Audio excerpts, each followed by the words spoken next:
Hoje, nossa oração e os dois desafios. O primeiro sobre o véu que se rasga, que a gente lançou no domingo, e o de ontem, concatenar a lógica por trás da tentação de Judas.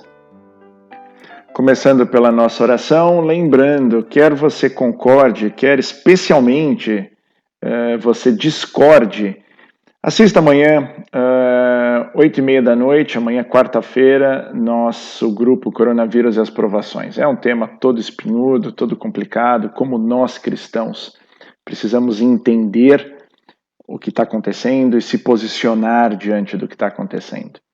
Obrigado, Pai, por esta aprovação pela qual estamos passando. Reconhecemos humilhados que ela está acontecendo porque o Senhor permitiu e quis que ela acontecesse.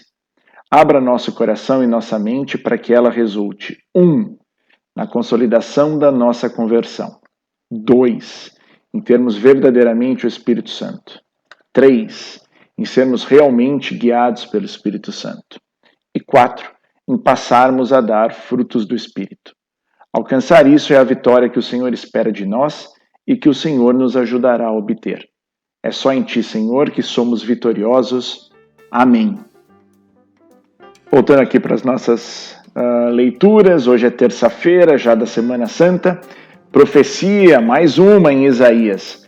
Nações marinhas, ouvi-me, povos distantes, prestai atenção. O Senhor chamou-me antes de eu nascer, desde o ventre de minha mãe, Ele tinha na mente o meu nome. Fez de minha palavra uma espada afiada, protegeu-me à sombra de sua mão e fez de mim uma flecha aguçada, escondida em sua aljava, e disse-me: Tu és o meu servo Israel, em quem serei glorificado. E eu disse: Trabalhei em vão, gastei minhas forças sem fruto, inutilmente. Entretanto, o Senhor me fará justiça e meu Deus dará recompensa. E agora me diz o Senhor, Ele, que me preparou desde o nascimento para ser seu servo, que eu recupere Jacó para ele e faça Israel unir-se a ele. Aos olhos do Senhor, esta é a minha glória. Disse ele. Você veja só, aqui num primeiro momento era recuperar Jacó, Israel, era o povo eleito, a raça de Abraão. Mas agora vem Deus e fala, não basta seres meu servo se for só para restaurar as tribos de Jacó. Agora a gente está indo além do que eram os filhos de Abraão na genealogia. Aqui a gente está entrando agora para pegar não só os filhos de Abraão, humanamente falando, mas e reconduzir os remanescentes de Israel. Agora olha só, eu te farei luz das nações como um todo, para que minha salvação chegue até os confins da terra. O ponto todo diz respeito a quem é verdadeiramente filho de Abraão. Filho de Abraão é todo aquele, quer judeu, quer não judeu, que põe sua esperança em Deus para receber um Salvador e reconhecer que esse Salvador é Jesus. Salmo 70. Minha boca anunciará a vossa justiça.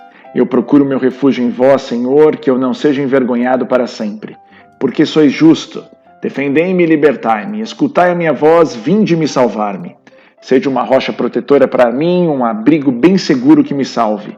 Porque sois a minha força, meu amparo, meu refúgio, proteção e segurança. Libertai-me, ó meu Deus, das mãos do ímpio. Porque sois, ó Senhor, minha esperança, em vós confio desde a minha juventude. Sois meu apoio desde antes que eu nascesse. Desde o seio maternal, o meu amparo. Minha boca anunciará todos os dias vossa justiça e vossas graças incontáveis. Vós me ensinastes desde a minha juventude e até hoje canto as vossas maravilhas. O evangelho de hoje é tirado do capítulo 13 de João. Estando à mesa com seus discípulos, Jesus ficou profundamente comovido e testemunhou. Em verdade vos digo, um de vós me entregará. Desconcertados, os discípulos olhavam uns para os outros, pois não sabiam de quem Jesus estava falando. Um deles, a quem Jesus amava, estava recostado ao lado de Jesus. Simão Pedro fez-lhe um sinal para que ele procurasse saber de quem Jesus estava falando. Então o discípulo, reclinando-se sobre o peito de Jesus, perguntou-lhe, Senhor, quem é? Jesus respondeu, é aquele a quem eu der o pedaço de pão passado no molho. Então Jesus molhou um pedaço de pão e deu-o a Judas, filho de Simão Iscariotes. Depois do pedaço de pão, Satanás entrou em Judas. Então Jesus lhe disse: o que tens a fazer, executa-o depressa. Nenhum dos presentes compreendeu porque Jesus lhe disse isso. Como Judas guardava a bolsa, alguns pensavam que Jesus lhe queria dizer: compra o que precisamos para a festa, ou que desse alguma coisa aos pobres. Depois de receber o pedaço de pão, Judas saiu imediatamente. Era noite. Depois que Judas saiu, disse Jesus: agora foi glorificado o Filho do Homem, e Deus foi glorificado nele. Se Deus foi glorificado nele, também Deus o glorificará em si mesmo, e o glorificará logo. Filhinhos, por pouco tempo estou ainda convosco. Vós me procurareis, e agora vos digo, como eu disse também aos judeus: para onde eu vou, vós não podeis ir. Simão Pedro perguntou: Senhor, para onde vais? Jesus respondeu-lhe: para onde eu vou, tu não me podes seguir agora, mas seguirás mais tarde. Pedro disse: Senhor, por que não posso seguir-te agora?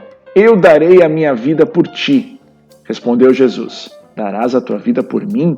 Em verdade te digo, o galo não cantará antes que me tenhas negado 3 vezes.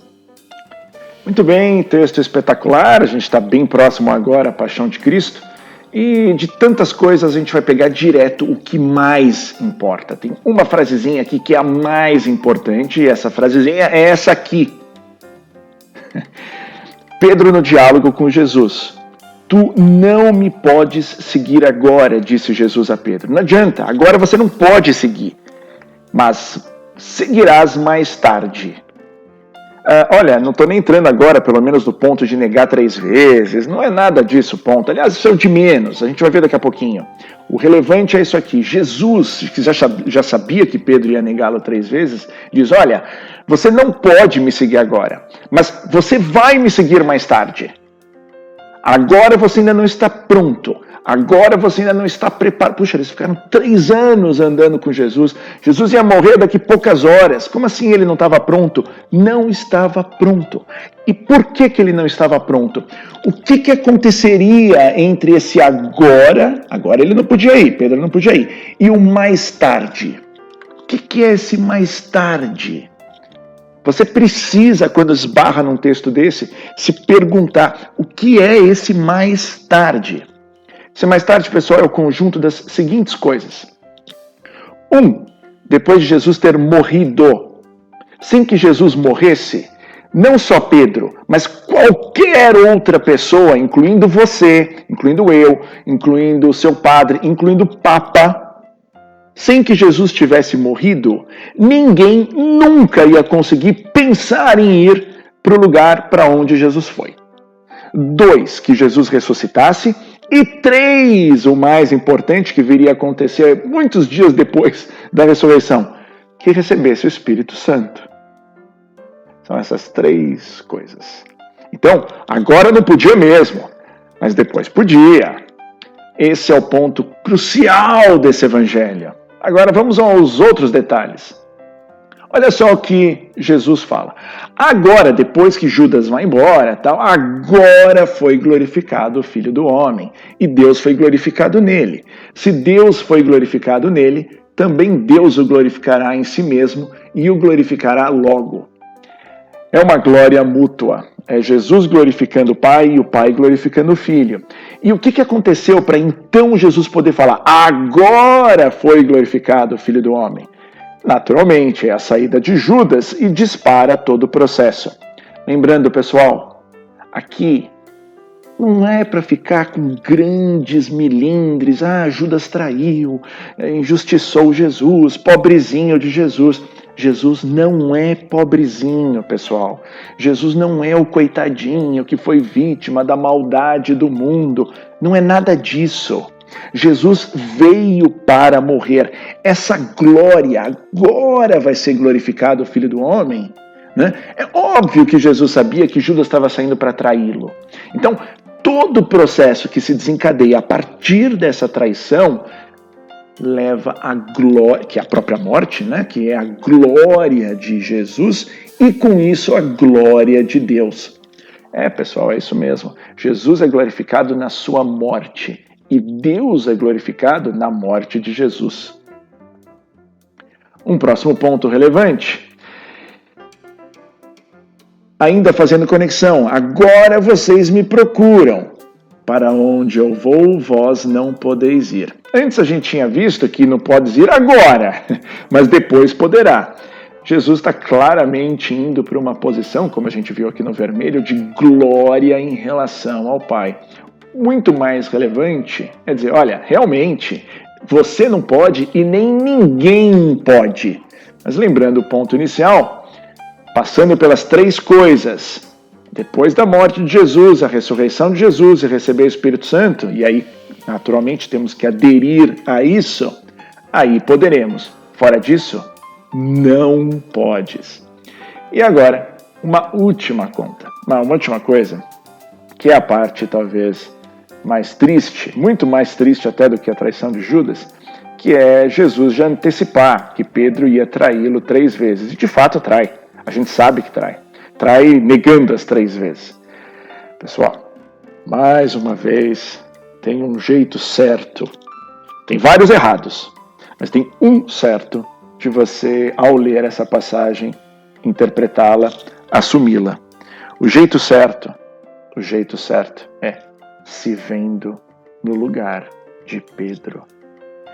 Esse evangelho vai ser tão mais útil para você, quanto com mais ênfase você se vir no lugar de Pedro.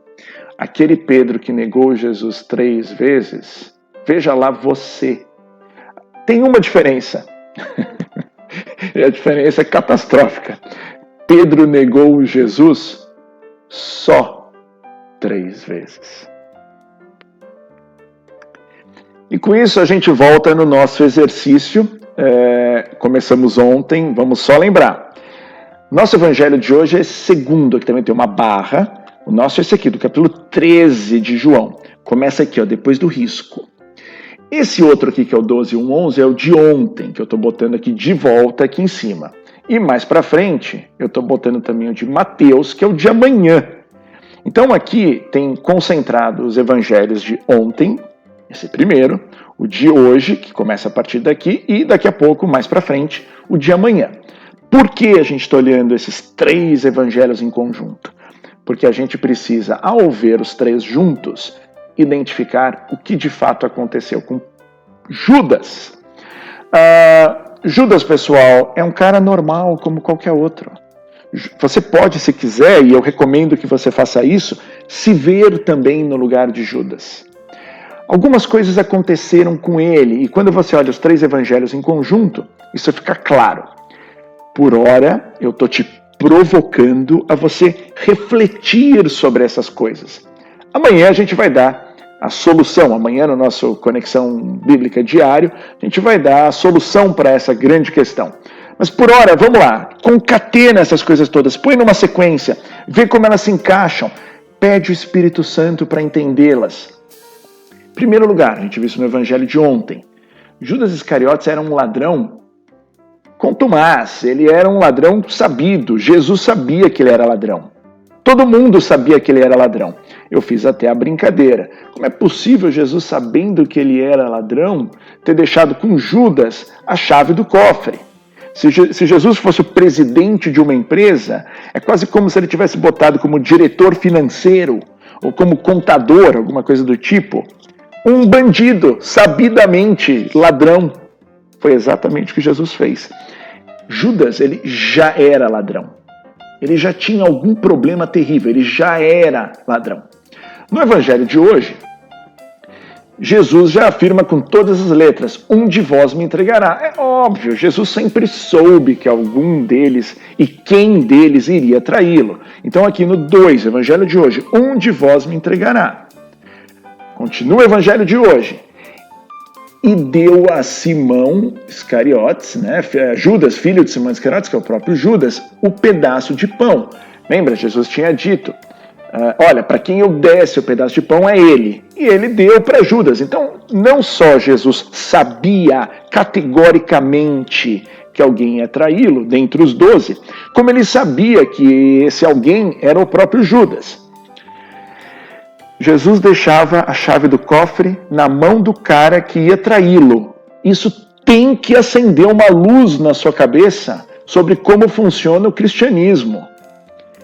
3, esse ponto é crucial. Depois que Jesus dá o pedaço de pão, Satanás entra em Judas. Atenção com isso. Quer dizer que Satanás antes não estava, mas ele já era ladrão. Só que aqui Satanás entra em Judas, aqui nesse ponto.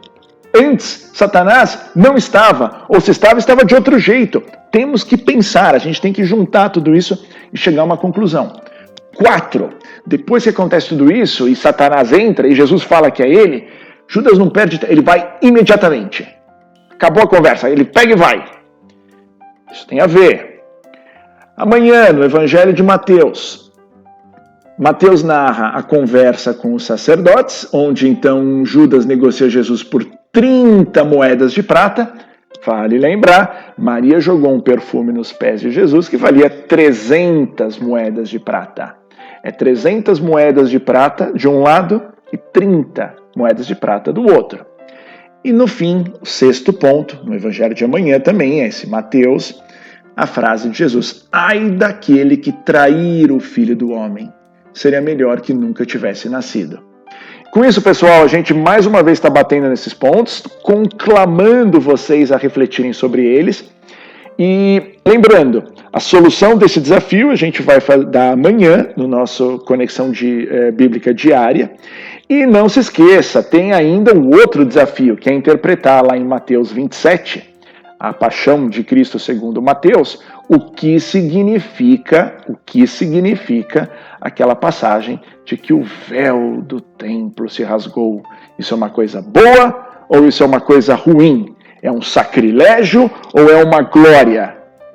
Olha, pessoal, só para ser bem franco, tá? Não deveria ter a menor dúvida. Isso deveria estar claro na cabeça de todo mundo e não tem meio termo. Ah, não, é um pouquinho bom e um pouquinho... Não.